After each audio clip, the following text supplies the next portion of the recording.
Bismillahirrahmanirrahim. Assalamualaikum warahmatullahi wabarakatuh.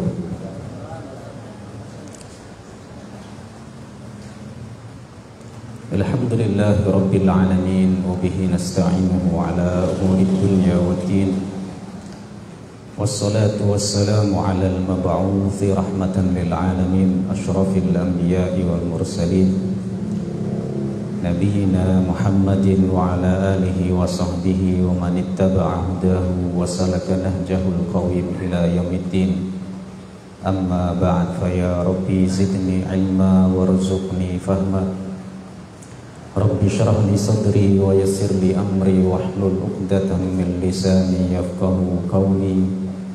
Subhanaka la ilma lana illa ma 'allamtana innaka antal alimul hakim. Allahumma inna nas'aluka ilman nafi'a wa amalan mutaqabbala wa rizqan halalan thayyiba. Kaum muslimin dan muslimat yang dimuliakan oleh Allah Subhanahu wa taala, alhamdulillah pada kesempatan malam hari ini kita bisa kembali berjumpa di Masjid Al-Ihsan ini dalam keadaan sehat walafiat tanpa kurang suatu apapun insyaallah. Tidak lupa salawat salam senantiasa kita hadiahkan kepada baginda Nabi Muhammad sallallahu alaihi wasallam, pada keluarga, sahabat serta umat beliau yang senantiasa istiqomah, yang kita nantikan syafaat beliau di yaumil qiyamah. Amin ya rabbal alamin.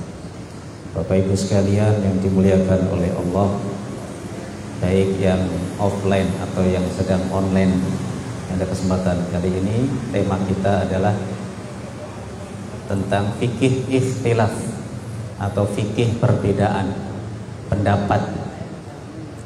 Dalam hal ini adalah hukum perbedaan pendapat dalam menentukan awal Dzulhijjah. Baik, ini kita sudah masuk ke bulan Dzulhijjah, ya, dan kita pasti fenomena perbedaan Idul Adha itu akan kembali terjadi di Indonesia pada khususnya, seperti halnya perbedaan Idul Fitri di bulan Syawal kemarin. Nah, sehingga dengan setelah kita mempelajari fikih ikhtilaf ini, Bapak Ibu sekalian, jadi ikhtilaf itu adalah sunnatullah, nggak bisa kita sama. Walau sya'allahu la ja'alakum ummatan wahidah. Kalau seandainya Allah ini berkehendak, kita ini akan dijadikan umat yang satu, nggak ada perbedaan. Sunnatullah. Sehingga dengan istilah fikih ikhtilaf ini, perbedaan pendapat itu ya hal yang wajar dan tidak menjadi satu perpecahan seperti itu. Nanti akan saya kisahkan juga. Ada satu riwayat, ya, beberapa riwayat yang menunjukkan perbedaan dalam hal ini, lebih khususnya adalah bulan Dzulhijjah. Jamaah sekalian yang dimuliakan oleh Allah Subhanahu wa taala, saya mengutip dari sebuah buku kecil karya ulama yang bermadhab Hambali bernama Ibnu Rajab Al-Hambali, yang salah satu kitabnya yang terkenal itu adalah Lataiful Ma'arif, berisi tentang nasihat-nasihat. Ya. Di situ Ibnu Rajab Al-Hambali menulis satu risalah. Jadi bukan buku namanya, kalau buku ini bahasa Arabnya kitab. Itu biasanya halamannya banyak, 100 lebih. Tapi kalau risalah ini halamannya sekitar nggak ada 100 halaman, Bapak Ibu sekalian. Ya seperti kalau orang anak kuliah ini, mahasiswa, kalau di satu ada tugas akhir paling berapa halaman, di dua, di tiga. Tapi kalau skripsi S1 halamannya lebih banyak, 100 berapa. Nanti tesis S2 lebih banyak lagi, 200-an. Nanti S3 disertasi nanti halamannya lebih banyak lagi. Nah, jadi risalah ini sebuah buku ulama zaman klasik waktu itu, di mana halamannya itu nggak lebih dari 100. Itu namanya risalah. Ya, karya tulis lah semacam kayak gitu. atau mungkin jurnal kalau dalam dunia akademik itu kan, jurnal akademik. Nah, beliau memberi risalah ini, memberikan nama risalah yang beliau tulis ini, yaitu Ahkamul Ikhtilaf fi Ru'yati Hilali Dzulhijjah. Hukum-hukum perbedaan dalam menentukan hilal atau awal bulan Dzulhijjah. Nah, baik, kalau kita berkenalan dulu dengan musannif atau muallif, pengarang dari kitab ini, ya, risalah yang judulnya adalah Ahkamul Ikhtilaf fi Ru'yati Hilali Dzulhijjah, karya Ibnu Rajab Al-Hanbali. Al-Hambali ini adalah nama untuk nisbat kepada madhab beliau. Ya, nama beliau adalah julukannya kita, banyak ulama-ulama memberikan gelar kepada beliau Al-Imam, seorang imam. Ya. Al-Hafidh, seorang hafidh dalam dunia hadis. Paling tidak sedikitnya hafal 100.000 hadis lengkap dengan sanadnya sampai kepada Rasulullah Sallallahu Alaihi Wasallam. 100.000 hadis, Pak. Sampai sanadnya sampai kepada Rasulullah Sallallahu Alaihi Wasallam. Orang sekarang ada al-hafidnya ya. Kalau al-hafid Quran banyak, tapi kalau al-hafid dalam dunia hadis ini udah jarang, langka. 100.000 hadis lengkap sanadnya sampai ke Rasulullah. Belum lagi Ustadz protes orang sekarang. Lah soalnya sekarang orang udah generasinya tambah banyak, Ustadz ngapalin satu hadis saja sampai ke Rasul udah berapa orang itu. Kalau ulama dulu kan relatif hafalan ininya kan, sanadnya kan paling berapa generasi, Pak ya. Kalau sekarang kan udah kita guru kita, gurunya guru kita sampai ke baginda Rasulullah ini melewati lintas generasi yang lebih panjang. Ya, barangkali kalau sekarang ada al-hafidh, al-hafidhnya lebih luar biasa karena sanad yang dihafal lebih lama, lebih panjang. Nah, gitu. Al-faqih, seorang ahli fikih, khususnya dalam fikih beliau madhab Hambali, ya.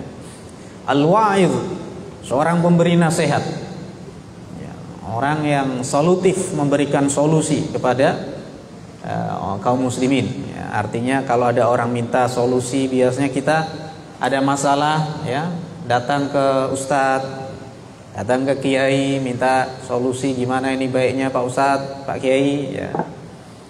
Az-zahid, orang yang zahid, orang yang zuhud, orang yang sederhana, meletakkan dunia ini tidak dalam hatinya, tetapi hanya cukup dalam genggaman tangannya saja.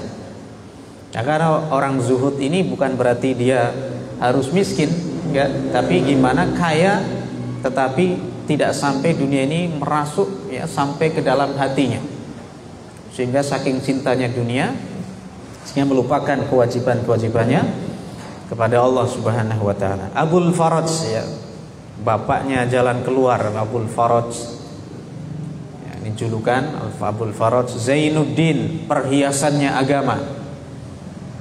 Zainuddin itu artinya hiasannya agama. Dulu kita ada ulama terkenal namanya Kiai Haji Zainuddin MZ, dai sejuta umat. Nah, itu. Ya. Abdurrahman, namanya Abdurrahman, hamba yang maha penyayang, yang maha pemurah. Bin Ahmad, ayahnya bernama Ahmad. Bin Rajab, kakeknya namanya Rajab. Al-Hasan bin Muhammad bin Abil Barakat As-Salami Al-Baghdadi Ad-Dimashqi. Nama Rajab itu ternyata adalah nisbat kepada kakeknya. Jadi Ibnu Rajab itu anak laki-laki dari Pak Rajab, ya. Maksudnya di sini Rajab ini ternyata adalah nisbat kepada kakeknya. Seperti Imam Syafi'i, nisbat beliau itu kepada kakeknya Muhammad bin Idris bin Syafi'. Nisbatnya kepada kakek. Ya. Kalau Imam Malik nisbatnya kepada dirinya, Malik bin Anas, mazhabnya Maliki. Abu Hanifah nisbat kepada julukannya, nama aslinya Nu'man bin Thabit. Abu Hanifah, Hanifah al-Hanafi, mazhabnya Hanafi. Imam Ahmad bin Hanbal nisbat kepada ayahnya Hanbal, makanya madhabnya menjadi Hanbali, nisbatnya kepada ayahnya. Jadi imam 4 madhab itu ternyata nisbatnya itu beda-beda. Yang pertama Abu Hanifah nisbat kepada lakopnya, yang kedua Imam Malik kepada nama aslinya, Imam Syafi'i nisbat kepada kakeknya, Imam Ahmad nisbat kepada ayahnya. Ya. Al-Baghdadi karena beliau lahir di Baghdad ya, pada tahun 736 Hijriah atau sekitar tahun 1335 Masehi. Indonesia masih zaman apa, Pak? Zaman Majapahit, Gajah Mada, Sumpah Palapa ini. Ya itu. Karena Sumpah Palapa itu kalau dalam sejarah saya baca itu bulan Agustus 1333 Masehi. Nah, ya.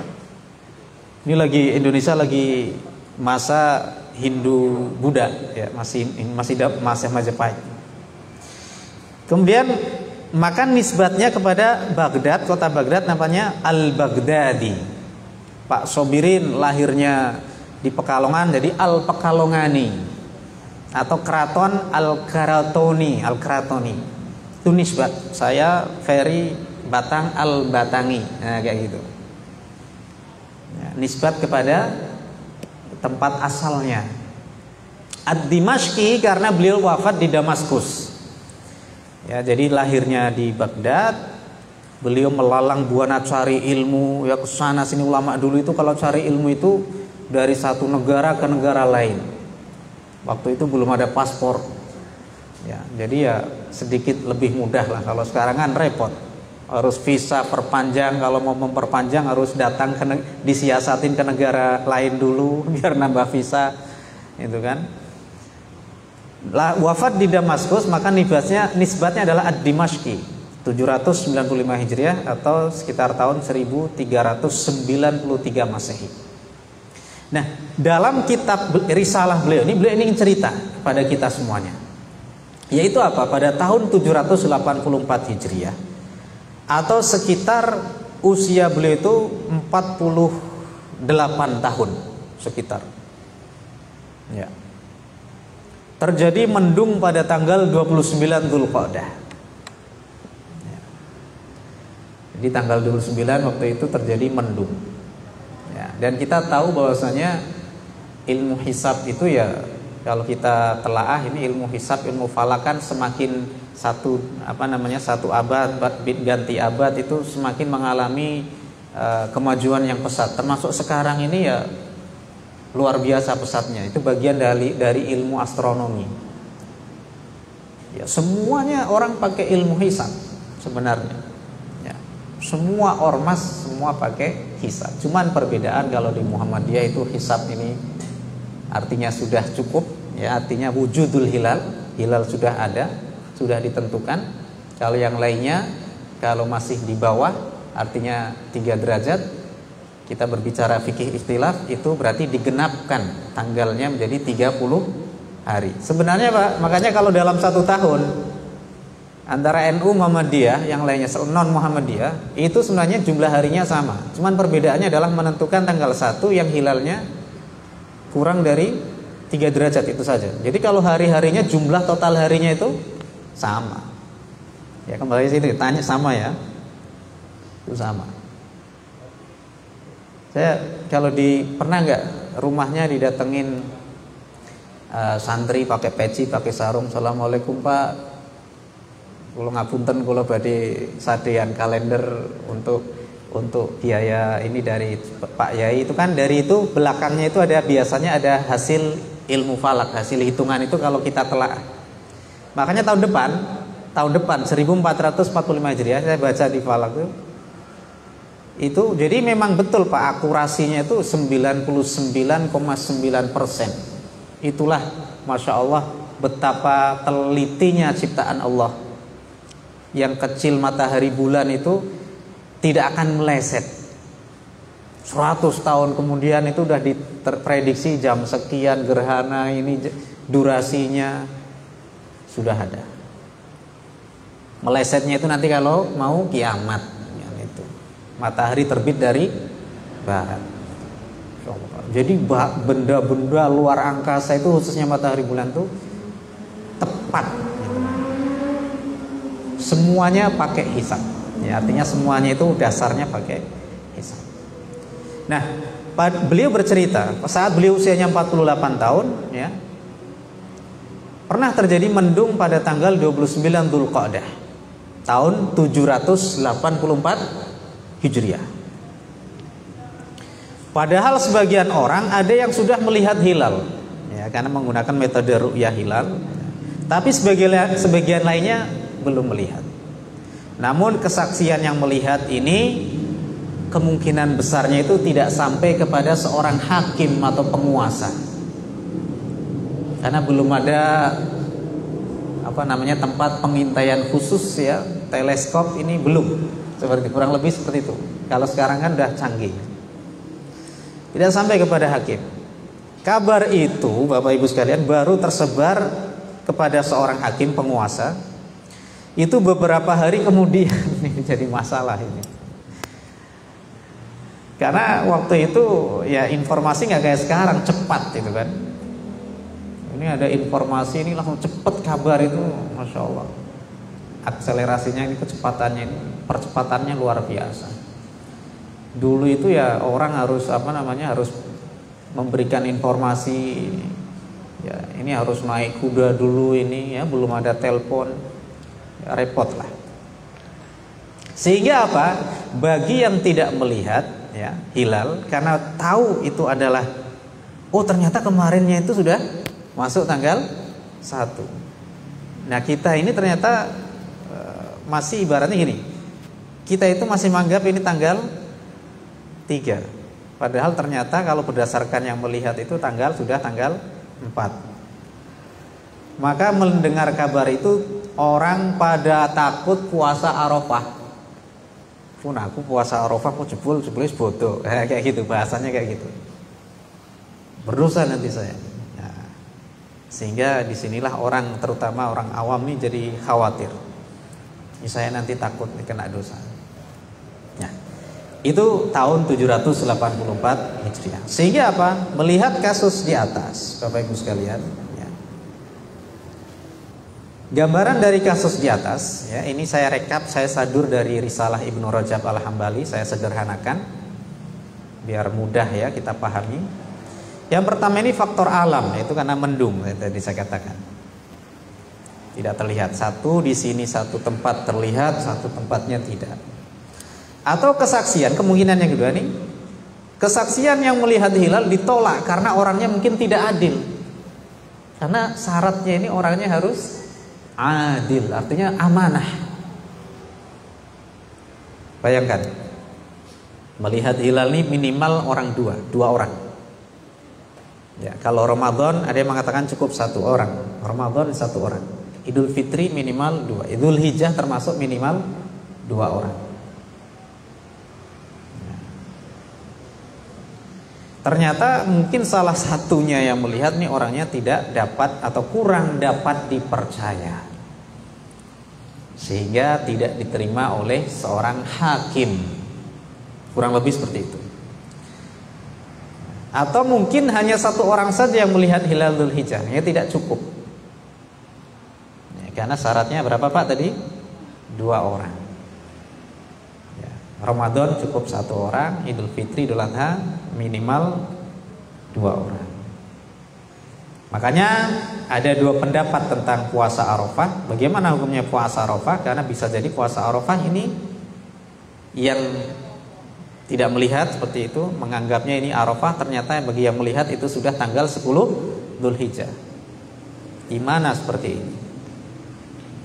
Kata seorang ulama ya, seorang tabi'in bernama Ibrahim An-Nakhai rahimahullahu taala. Sebenarnya Ibrahim An-Nakhai ini seorang mujtahid juga. Ya. Dulu itu madhab itu banyak Pak, enggak cuma 4. Ada madhab An-Nakhai, ada madhab Abu Laits, ada madhab Ats-Tsauri. Cuman murid-muridnya ini yang loyal untuk menyebarkan dan banyak ini jamaahnya, kajiannya, murid-muridnya itu sekitarnya cuma 4 madhab dalam Ahlus Sunnah wal Jamaah. Sehingga madhab yang paling populer di dunia ini adalah 4 madhab tadi. Hanafi, Maliki, Syafi'i dan Hambali. Karena apa? Jasa-jasa dari murid-murid ulama-ulama tadi. Nah, Ibrahim An-Nakhai dulu juga punya, artinya ada aliran An-Nakhai, madhab An-Nakhai. Hanya saja ya karena sedikit mungkin tidak seramai madhab yang 4 sehingga ya dimakan masa, dimakan waktu sehingga tidak populer. Tapi kalau kita buka buku-buku fikih ya wa qala An-Nakhai, menurut Imam Nakhai ini seperti apa, itu biasanya ada. Ya, Ibrahim An-Nakhai. Kata Ibrahim An-Nakhai, gimana ini kalau puasa Arafah ini kita Arafahnya telat nih. Ya, karena ada yang sudah hari raya katanya sudah melihat hilal. Kata beliau tidak boleh puasa, khawatir nanti puasa jatuhnya pas Idul Adha. Ini pendapat pertama. Ya, ini pendapat pertama. Ini tapi belum selesai. Ini ada pendapat yang kedua. Ya. Tapi pendapat kedua ini pendapat yang paling banyak, Bapak Ibu sekalian. Yaitu apa? Boleh puasa karena hukum asal adalah tetapnya bulan Dzulqa'dah. Jadi tanggal 29 tidak terlihat, jadi hukum asalnya tetap. Tanggal 30 itu dimungkinkan adalah masih Dzulqa'dah. Dengan menyempurnakan 30 hari sebagaimana pendapat Ibnu Taimiyah, Syekhul Islam Ibnu Taimiyah, diriwayatkan bahwa ada kisah. Ya, ada kisah. Ini Bapak yang di belakang bisa baca enggak? Enggak ya, biar saya jelaskan aja. Mas Sobirin lihat ya, alhamdulillah. Masih awas ya. Nah, Pak, bisa baca? Mending bureng ya. Ayo.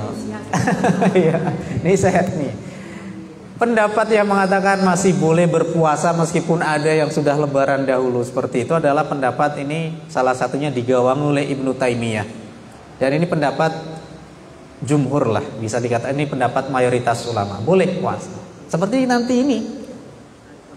Ya, Muhammadiyah lebaran hari Rabu, pemerintah hari Kamis.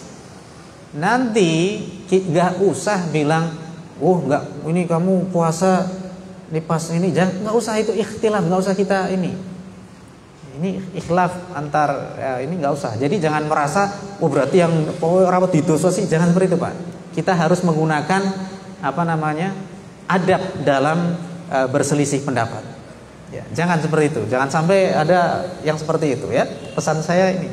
Karena apa? Bagi orang awam itu kalau ketemu orang awam masalah ikhtilaf itu jadi gelut.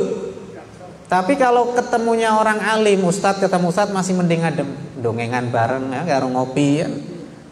Santai kayak gitu. Tapi kadang kalau yang orang awam itu jadi masalah. Yang ininya status kayak gini, apa nggak khawatir puasa pas hari Lebaran ini udah Idul Adha di Mekah? Nggak usah kayak gitu, nggak usah. Ya, saran saya nggak usah. Yang pernah jangan diulangi. Gitu. Ya. Jadi diriwayatkan bahwa Masruk, ada seorang tabi'in namanya Masruk. Ya, ini nama julukan. Ini Masruk ini dicuri karena dulu kisahnya dulu ketika masih kecil katanya pernah dicuri orang gitu kan. Masruk ya, ada temannya sowan kepada Ummul Mukminin Aisyah. Ya, Masruk ada ngajak temannya laki-laki sowan kepada ibunda Aisyah radhiyallahu anha. Ternyata Masruk ini hari itu beliau sudah beridul adha, tetapi ibunda Aisyah ternyata masih Arafah, masih tanggal 9. Pernah terjadi. Dan ini masanya sebelum Ibnu Rajab menulis ini. Karena kan yang namanya buku real kan berarti kan sudah terjadi, Pak. Berbeda dengan buku fiktif ya kan. Buku fiktif kan ya hayalan semata ya kan. Tapi ini kan Ibnu Rajab menulis ini riwayat kan berarti riwayatnya sudah terjadi. Jadi Masruk sowan kepada ibunda Aisyah bersama temannya laki-laki dan bertanya, ya. Ya, saat itu sebelum bertanya, ibunda Aisyah ini minta sama pelayannya perempuannya, jariyahnya itu supaya untuk memberikan hidangan kepada Masruk. Karena beliau tahu, ya, Masruk ini sedang tidak berpuasa karena sudah beridul adha.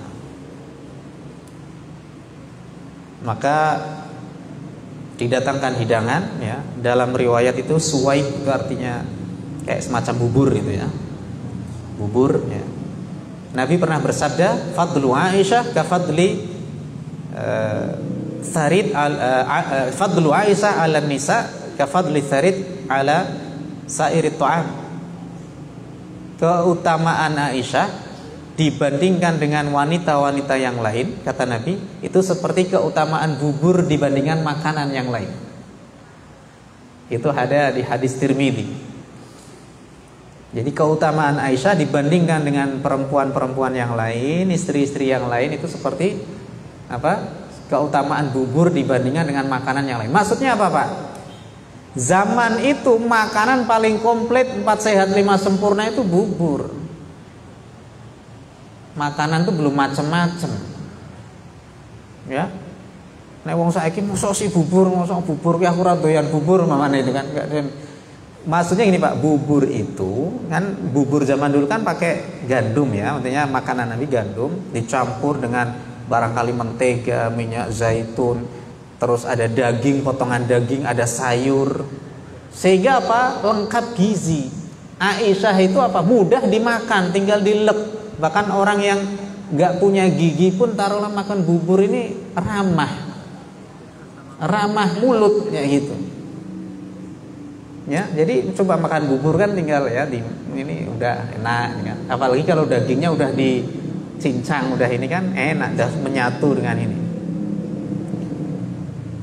Ya kemarin saya di bulan Ramadan di Malaysia itu takjil itu semua masjid itu harus ada bubur khas. Bubur lambuk namanya, bubur khas Melayu.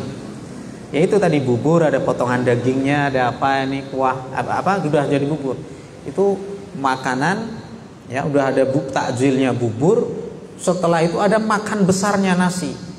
Makanya kalau di Malaysia itu yang namanya buka itu makan besarnya sebelum sholat.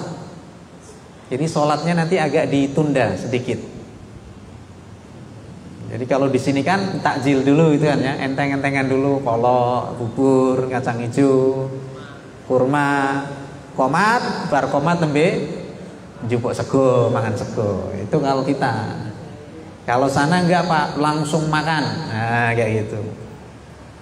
Itu bubur lampu itu khas Melayu, dan di acara-acara resmi bahkan acara raja itu pun pasti harus ada bubur lambuk. Jadi gini, Aisyah mengidamkan bubur kepada Masruq pada tanggal 9 Arafah yang diyakini oleh Ibunda Aisyah, dan dianggap 10 Dzulhijjah bagi tamunya, ya.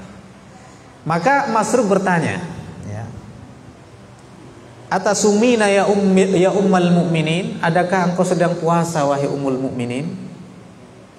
Wala tadrina la'alla hadzal yaum yaumun nahr.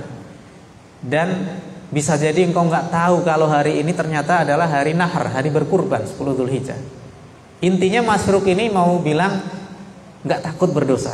Nah, kayak gitu. Di hadapan istri Nabi sallallahu alaihi wasallam. Tapi tentu dengan adab.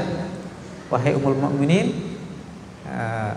engkau puasa sedangkan hari ini bisa jadi gitu-gitu. Kurang lebih kemungkinan ini sudah Idul Adha, hanya saja mungkin Anda ini belum tahu. Ini tersirat seperti itu.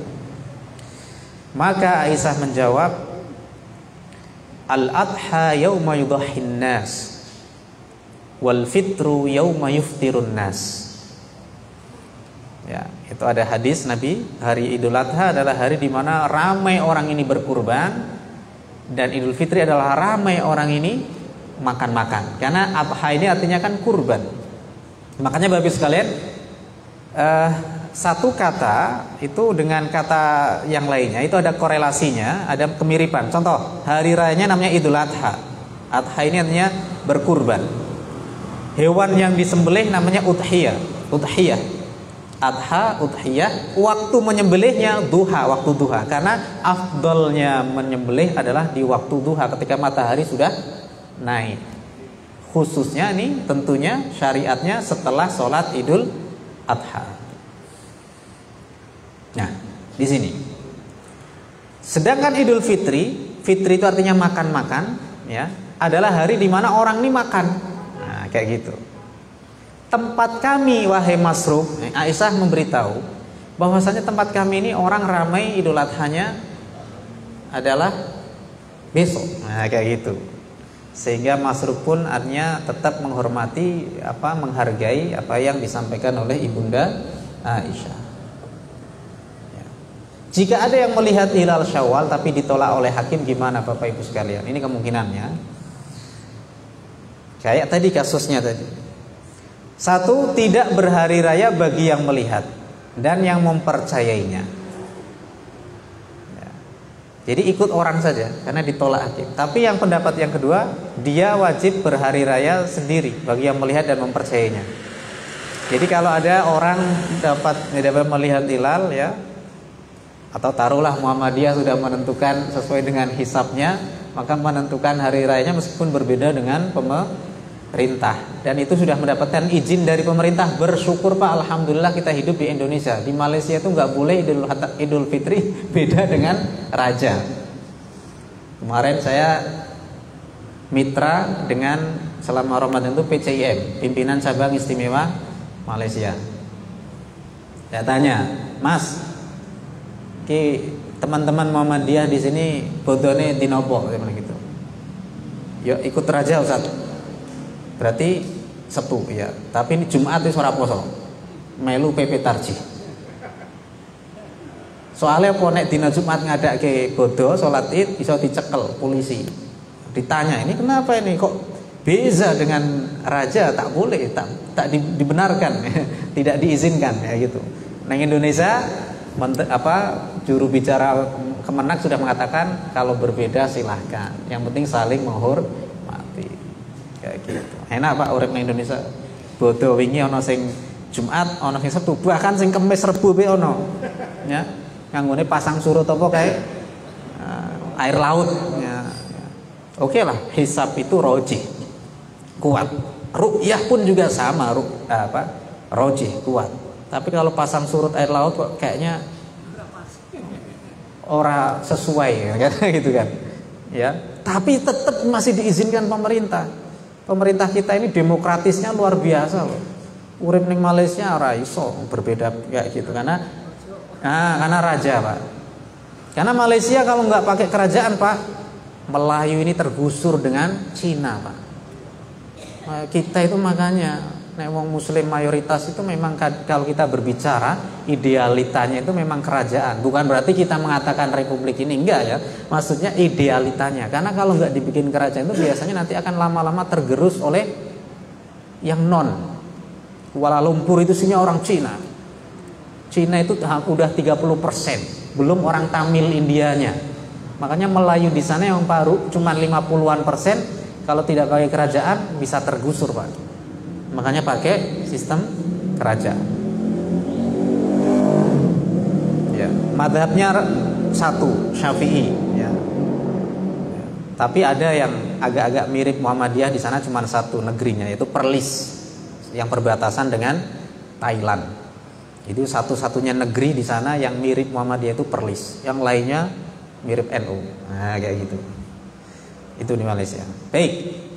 Kemudian jika terjadi khilaf 1 Dzulhijjah, ya, Salim bin Abdullah bin Umar pernah wukuf 2 kali, Pak.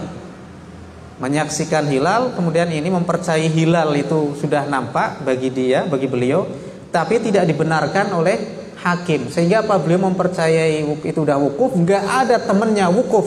Karena yaqifu bi Arafata munfaridan. Beliau pernah wukuf sendirian di Arafah gara-gara nggak ada orang yang mempercayainya.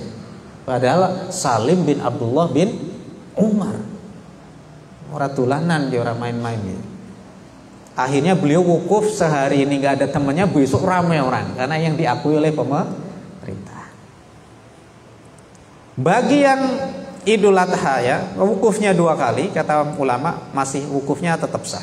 Bagi yang Idul Adha mendahului imam, maka hendaknya menyembelih pada hari imam menyembelih, karena menyembelih sebelum imam hukumnya tidak diperkenankan. Ini karena berkaitan dengan apa yang sudah disunahkan oleh Rasul. Tetapi dalam hal ini imam kalau sudah memberikan izin tak masalah.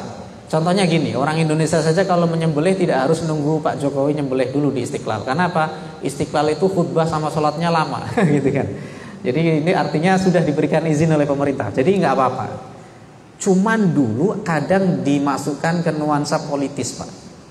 Contoh kasus, Bani Umayyah dulu sangat keras dalam urusan orang yang sholat terlebih dahulu sebelum imam penguasa. Muawiyah itu memindahkan ibu kota dari Madinah. Khulafaur Rasyidin kan ibu kotanya di mana, Pak? Madinah. Dipindahkan oleh Bani Umayyah kemana? Damaskus, Suriah. Ini kalau kita pelajari, ya, kalau kita telaah, ini kenapa Muawiyah ini memindahkan ke Damaskus? Ada satu alasan juga yang masuk akal.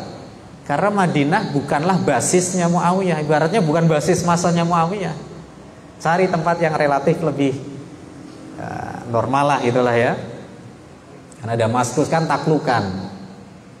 Itu nggak ada masjid yang berani iqomah sholat duluan sebelum masjid negara itu melaksanakan sholat. Sampai ada orang yang datang ke penguasa itu, ke masjid itu, kalau dia sudah sholat ditanyain, disumpahin, Pak. Yastahlifuna, mereka minta sumpah, demi Allah kamu belum sholat. Akhirnya ulama berfatwa boleh berbohong kepada penguasa yang sedikit otoriter kayak gini, kayak Bani Umayyah. Jadi dulu Bani Umayyah ini otoritasnya luar biasa, Pak. Sampai nggak ada yang berani untuk itu. Alhamdulillah, Pak, sak mendingnya kan. Neng Indonesia beda ya, isih ngono. Kuwi ibarate Masjid Agung durung komat aja kok mani komat sik. Bahasanya kayak gitu. Tapi sekarang kan enggak seperti itu. Baik, mudah-mudahan bermanfaat. Intinya kita dengan mempelajari fikih ikhtilaf ini semakin mendewasakan kita semuanya, bahwa perbedaan itu adalah sunnatullah. Mudah-mudahan bermanfaat. Subhanakallahumma bihamdika asyhadu an la ilaha illa anta astaghfiruka wa atubu ilaik. Assalamualaikum warahmatullahi wabarakatuh.